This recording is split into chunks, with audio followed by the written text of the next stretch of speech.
সবুজ বাঁচানোর বার্তা নিয়ে তৈরি হচ্ছে আবির। মেদিনীপুর সদর ব্লকের পলাশী প্রাথমিক বিদ্যালয়ে বিশেষ এক প্রশিক্ষণের আয়োজন হয়। সেখানে স্কুল পড়ুয়াদের আবির তৈরি শেখানো হয়। পালং শাক, বিট, গাজর দিয়ে নিজের হাতেই আবির তৈরি করছে স্কুল পড়ুয়ারা। কিভাবে তৈরি হচ্ছে আবির?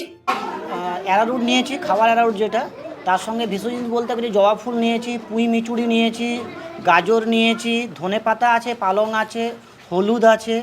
হ্যাঁ, মোটামুটি এরকম মানে সবজি দিয়েই লাল বাঁধাকপি যেটা হয় সেইটা নিয়েও তৈরি করেছি আজকে। ভেষজ বলতে বর্তমান যুগে যতগুলো মডেল আছে মানে বাজারে যে রঙগুলো পাওয়া যায় ম্যাক্সিমামই কেমিক্যাল। এবার কেমিক্যালের মাধ্যমে ব্যবহার করা বলে কি না, এখন ত্বকে রোগ আসতে পারে, সেটা একটা প্রধান কারণ। এছাড়া কি বাচ্চারা নিজেদের হাতে যে তৈরি করতে পারে, যে এটা বাড়িতেও তারা নিজেরাই তৈরি করতে, তার জন্য এক্সট্রা কোনো পয়সা খরচ করতে হবে না, সেটা আজকে কর্মশালার মাধ্যমে তারা শিখতে পারছে। গাছের পাতা থেকে শুরু করে ফল সবই যেন গাছের পাতা থেকে শুরু করে ফল সবই যে কাজে লাগে, আর তাই পরিবেশের ভারসাম্য বজায় রাখতে গাছ বাঁচানো যে কতটা প্রয়োজন, আবির তৈরির মধ্যে দিয়ে সেই বার্তাও দেওয়া হচ্ছে বলেই জানাচ্ছেন স্কুলের প্রধান শিক্ষক। এই আবির নিরাপদ এবং হাতে কলমে এই শিক্ষার জন্য তাদের শিক্ষার ভিত বা শেখার ভিত যেমন মজবুত হলো, তেমনি তাদের মধ্যে গড়ে উঠল সৃজনশীল মানসিকতা বোধ। এবং তারা আজকে বার্তা পেল যে গাছ আমাদের বন্ধু, তাকে রক্ষা করার দায়িত্ব আমাদের। এবং নিজেদের হাতে তৈরি এই ভেষজ আবির খুবই নিরাপদ এবং এটা থেকে কোনো ক্ষতির আশঙ্কা নেই। তাই তারা এই বার্তাও বাড়িতে পৌঁছে দেবে, গাছকে রক্ষা করার বার্তা চারিদিকে ছড়িয়ে দেবে এইভাবে। প্রায় 100 জন ছাত্রছাত্রী এদিন এই কর্মশালায় অংশগ্রহণ করে।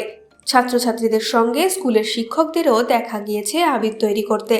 আমাদের এই বিদ্যালয়ের তৃতীয়, চতুর্থ এবং পঞ্চম শ্রেণী এবং দ্বিতীয় শ্রেণীর ছাত্রছাত্রীরা এই কর্মশালায় অংশগ্রহণ করেছিল। প্রায় 100-র উপরে ছাত্রছাত্রী এই কর্মশালায় অংশগ্রহণ করেছিল এবং সকলে হাতে হাত মিলিয়ে খুশির রং, বসন্ত উৎসবের আগে প্রাক বসন্তে তারা তৈরি করে ফেললো এই খুশির রং। হ্যাঁ, এই যে তারা এটা তৈরি করেছে, এটা সম্পূর্ণভাবে রাসায়নিক ছাড়া। এবং আমরা এই যে আমাদের স্কুলের বাগানেও আছে, এখানেও আমরা কিন্তু রাসায়নিক সার ব্যবহার করি না।